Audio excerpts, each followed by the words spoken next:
right. Oh, man. Oh, man. So the real question is, guys, everybody out there, who did you admire when you grew up or when you were growing up? Was there somebody that you just loved all their content or loved what they were doing? But so we're going to tell you ours. This week, it's top 5 childhood idols. Yeah. For me, it was strictly off of content. I had no idea what they were like.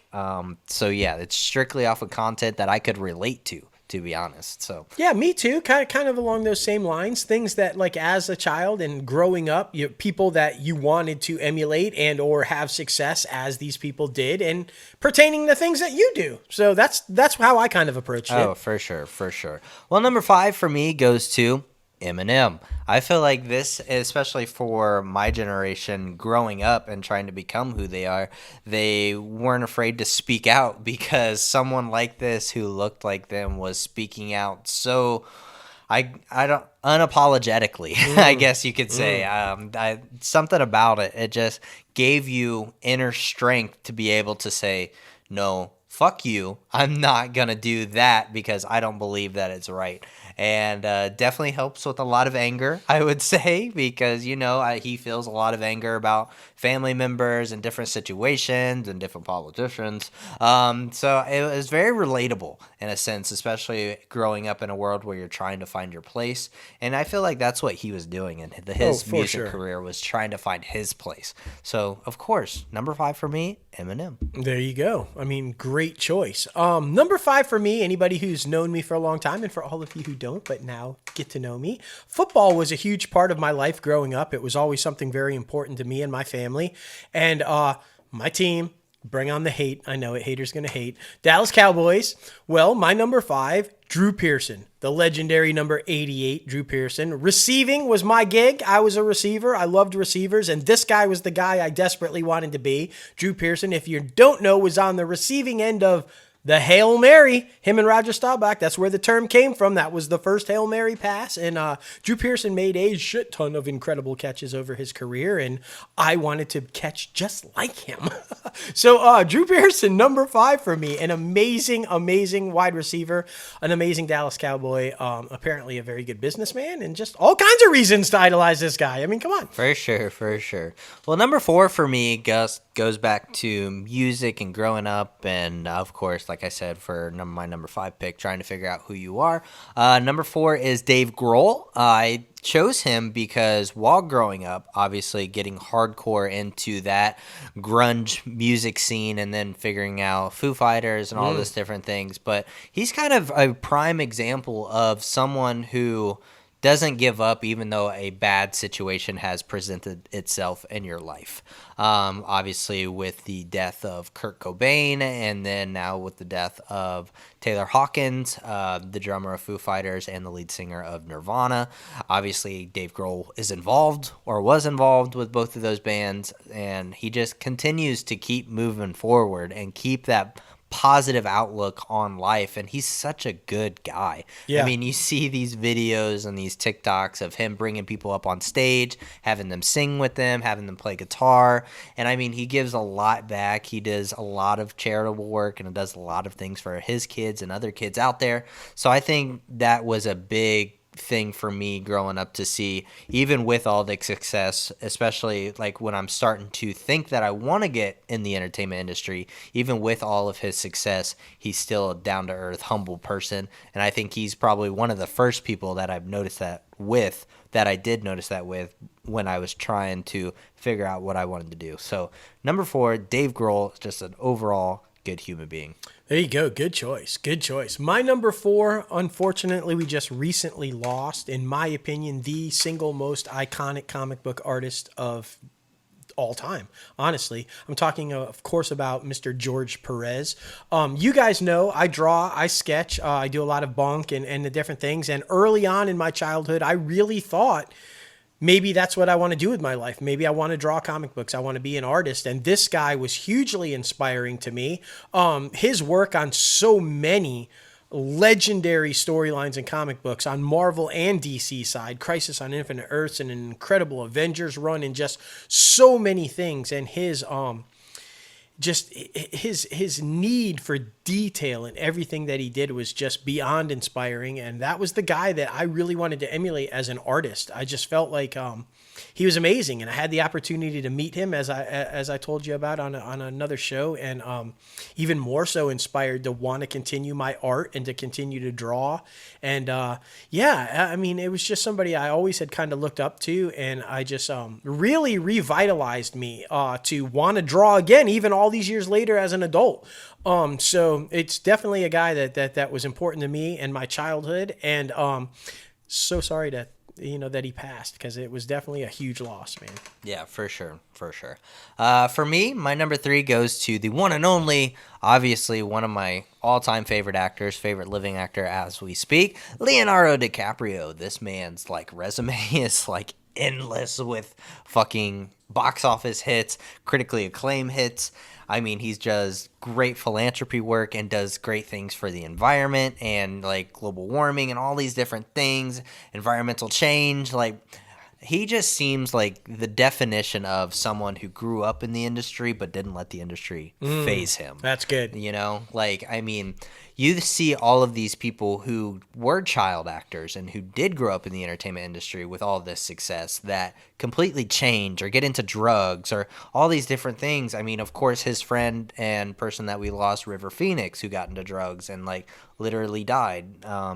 So it's just amazing to see his work that he did, what he continues to do, and what he continues to do for the community, for society in general, and for the planet. So, I mean, now and when I was younger, he is just someone to look up to in the entertainment industry. He has a voice, he has a platform, and he's putting his funds, sources, and money and all that good stuff into good places and puts it to good use. So I think that's why he's a huge monumental person in my life. Definitely on the Mount Rushmore of idols, as you could say. So yeah, number 3 for me, Leonardo DiCaprio. Yes, nice. My number 3, if you guys know anything about me, you've heard me say time and time again that the reason I'm a filmmaker, the film that inspired me to become a filmmaker, Superman the movie. Well, obviously, this makes total sense that my number 3 is the man himself, Superman, Christopher Reeve. In my opinion, still the single greatest superhero performance ever. It's the one that they all live up to. One that they all try to aspire to be and deliver upon. Feige even makes the people watch this movie before they make Marvel movies. In my opinion, just the epitome of the performance of what a superhero should be. He absolutely nailed the iconic superhero, performance, but also the mild-mannered reporter of just a goofy guy trying to live life and fit in into a world where he doesn't quite fit in. And I think that was extremely inspiring to a lot of people who felt out of place growing up. Maybe they were strange. Maybe they felt like they didn't belong. And to see this guy who also felt that way be a superhero and inspire all these children to, say it's okay to be different. It's okay to not fit in. You're still super, if you will. That was very inspiring to me as a child as well, to let you know that, hey, no matter what you think, what you do, or how you are, you're okay and can be a super person in this society that we live in. And then continue that work well on, in many different roles, in many different ways. Like you said, he had a platform and used it very responsibly. And after his tragic accident and was paralyzed, of course, continued to show in that same vein, as you said, to never give up, fought all the way valiantly to the end to find a cure for it. And his logo moved forward after that happened. I have that hanging with me on my keychain and have ever since. It's a great way to live. It's a reminder that no matter what bad happens to you, you have to keep moving forward. You have to keep living life. That's what Christopher Reeve did, and the reason he's my number 3 on the people that I idolized when I was a kid. Oh, for sure, man, for sure. Well, as I'm sure all of you have realized, that music has impacted me a lot growing up. A fun fact, I actually wanted to get into the music industry before the film and television industry, but now we're just going to get into it all. That's right. Number 2 for me goes to Kurt Cobain. Especially Nirvana was introduced to me at a very vital time, in the sense to where anxiety was starting to form and depression was starting to form, and he basically made it okay for you to tell your story, to talk about mental health and mental illness, and it's okay to not be okay, like we talk about all the time, and to put that in different creative forms to put product out there in the world that could help other people. That's what our film Deadlines is all about. The mental struggles that everyday society has and that you deal with every single day, but it's okay to talk about, and we need to have conversations before getting to a deadly point, because sometimes that does happen, sadly. But that's why number 2 for me is Kurt Cobain, because he made it okay for me to not be okay. So Can't beat that. Nope. I mean, that's the way to do it. My number 2, after I was inspired by said film and said man of my number 3, and I knew what I wanted to do with my future, there was really only one man who I idolized and wanted to emulate. Now, you hear us talk about Bob Iger a lot, but there was a guy before him, Michael Eisner, who ran Disney with Frank Welker. And guys, he saved Disney. There would be no Disney if not for Michael Eisner. He was the epitome of a guy who knew how to save the studio. He thought outside the box. He did everything. He took chances. He was the reason that I think that you have to be that way. You have to take risks. You have to be an adventurer. You have to be willing to do things that people don't want you to do in order to succeed. And Michael Eisner proved that time and time again, and literally saved Disney from death and being taken over and sold off. I mean, can you even imagine a world without Disney?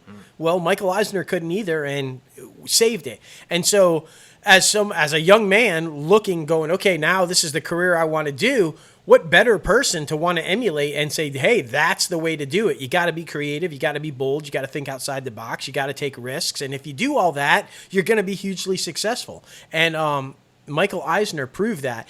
Even when people didn't believe in him, because after his long tenure, and after Frank Wells died, people started losing faith in him, and he didn't. He never did. He assured Bob Iger that the things he had set in place would be okay and would work if he continued them. Iger obviously did, and then followed that format of being a risk taker and doing things outside the box and being creative. And we all know the history. I mean, now it's the biggest conglomerate in the world, and everybody wants to be the House of Mouse. And again, if not for Michael Eisner, would not exist. And so everything I try to do with the business and Fashion After is after Eisner and Iger and how they do it. And then with my own spin and Logan's spin, because that's what we do. We can't be just like them, but he was definitely somebody I idolized on the business side of things coming up. So Michael Eisner, well done. For sure, for sure. And I mean, for my number 1, going back and thinking about childhood memories and all of these different things. I was super big into wrestling. WWE was like nonstop. I knew every single days that it would come on TV and what times, and I was going to bed watching it. Probably shouldn't have stayed up that late watching it, but you know, it is what it is. Watched all the pay-per-views, bought the pay-per-views afterwards. And my number 1 goes to the People's Champ after The Rock, and that is John Cena. Of course, you guys know how much like I appreciate this man now in the entertainment industry and everything he's doing with Peacemaker and obviously Suicide Squad and just doing all these other things, because he's actually a really good actor. But I mean, he knew how to control a whole arena. He knew how to do so many things with the people. He knew how to get them on his side, and the confidence that he had, that really came at a pivotal role. I was talking about Kurt Cobain with okay with not being okay, but John Cena made it okay with being able to put that confidence forth and to move forward even with when times are tough and times are, when you're down on yourself, but to have that confidence and to continue moving forward and continue getting back up. I think that's what really helped me as a kid going through. So John Cena is my number 1, dressed up as him for Halloween. I'm sure you guys know that by now. For sure. Now, were you on the back end of WWF into WWE, or were you just always WWE? Always WWE. Interesting. Okay. Yeah. That's cool. My number 1, I mean, anybody who knows me knows that this is probably my number 1, and there was no, other choice for me. Tragically, wasn't around very long, taken way too soon at 19. But my idol, still to this day, was my childhood idol, even though this is odd because he's my younger brother. But yeah, my younger brother Joe was my idol then, is my idol now, is the person I always aspire to be. Always lived life with a smile on his face and always lived to the best. Like every day was going to be his last. Didn't waste a moment, and went out of his way to be a good person to everybody he met and to do things for them and to inspire them to live their best lives. And can't think of a better person to be an idol. And I try every day to live up to that and do the same thing. And I miss him desperately, but I try to, stay going forward and living the best life like he would want. And he's my number one idol. And there it is, Joe. There it is. We want to know, who is your number one childhood idol? Be sure to comment in the YouTube section. Be sure to add us on Twitter because we love the fan interaction. And of course, direct message us on Instagram. But now it is time for the box office recap, and it might be the last week for Doctor Strange to reign at number one. Of course it is. Of course. But it did come in at number one with $32.3 million. Number two was Downton Abbey when the New Era with $16 million. Number three was The Bad Guys with $6.1 million. Number 4 was Sonic the Hedgehog 2 with $4.1 million, and number 5 was Men with $3.3. Now, of course, new movies you can go see this week are Top Gun Maverick, Bob's Burgers, which, is going to do way better than expected. Yeah, coming in number 3, it's looking like. So. I'm currently surprised by that. I was expecting like $5 million for that, but it might even get 10 or up to 15. Yeah. So, but obviously, Top Gun is going to take number 1. Julia, Watcher, and Dashcam are coming out in later times. So whatever those are, check those out, I guess. Good luck seeing those. Movies you can still go see right now: Everything, Everywhere, All at Once, Firestarter, Fantastic Beasts, The Secrets of Dumbledore, and The Lost City, and The Northmen. Now, heading over to IMDb Pro's top trending segment. Of course, number 1 film this week is Doctor Strange in the Multiverse of Madness. I'm sure that will change to Top Gun next week. The top trending show right now is The Lincoln Lawyer. Yes. That just dropped on Netflix. Oh my gosh, I'm watching this one. So good so far. I'm absolutely loving it. Check that out if you haven't yet. Can we just do number 2 instead? Yeah, right. Number 1 is still Amber Heard, but number 2 is Tatiana Maslany. She-Hulk. So be sure to check that one out. I'm so super pumped about that. Yeah. Oh man. Well, thank you guys for getting crazy on episode 196 of Inside the Crazy Ant Farm. We got to thank our guest, Peter Jason, one more time for coming on the show. He does have an Instagram, but be sure to follow that. That's right. Be sure to follow the company and podcast on social media at Crazy Ant Media on Facebook, on Instagram, and on Twitter, and at ITCAFpodcast on Instagram, Twitter, and TikTok. You guys know you can follow us both personally on social media. Myself at JLoFantastic and at Crazy Ant Guy 1970 and Peanut the Puppy. And Peanut the Puppy 20. Be sure to subscribe to this podcast anywhere you listen to your podcast: Anchor, Apple Podcasts, Spotify, Google Play Music, iHeartRadio, Podbean, Stitcher, and so much more.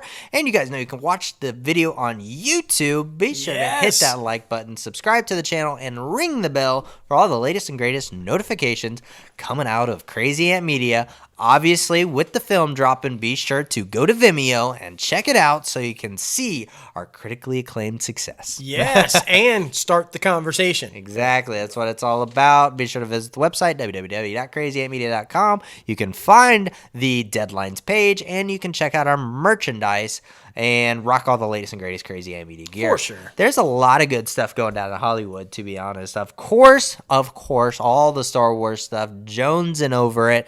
I'm so upset. This is a limited series. Hopefully it's like Moon Knight, though, and completely changes that around. I just don't understand. If it's only 6 episodes, why would you drop 2 right away? Right. It's painful. It's epic, though, and it's shot so beautifully. Visually, it's stunning. And guys, trust me, little Leia is the star of the show. She really is. She's epic, man. I can't get enough. Like, so fucking good. Oh yeah. Oh man. But I'm really excited about the Emily Blunt stuff. That's really exciting. The one that's possibly being shopped out at Cannes. Oh yeah. That sounds very, very interesting. And then fuck Zasloft and fuck Chapek, obviously, for going after the creators. I think that's so fucking annoying, even though, like, I understand, but you can't rush a creative process because that's how you get Firestarter, and it just sucks. So Yeah, absolutely. I'm right there with you. All of the superhero stuff, Marvel, obviously, the DC stuff, and all the Star Wars stuff, clearly. Love talking about that each and every week because I'm a huge geek. On top of that, Stranger Things and just like so much great stuff happening. It's amazing. Sad about the good fight, but every good thing must come to an end at some point, so it's okay, it's all right. And I'm right there with you. I mean, it's the problem that we have is when all these giant mergers happen and you start to get these big egos about these huge companies that you run. Sometimes you do stupid shit. I'm hoping that these guys can straighten that out and not keep making stupid shit decisions, but we shall see. we shall see. And of course, we got to thank the one, the only, Oprah!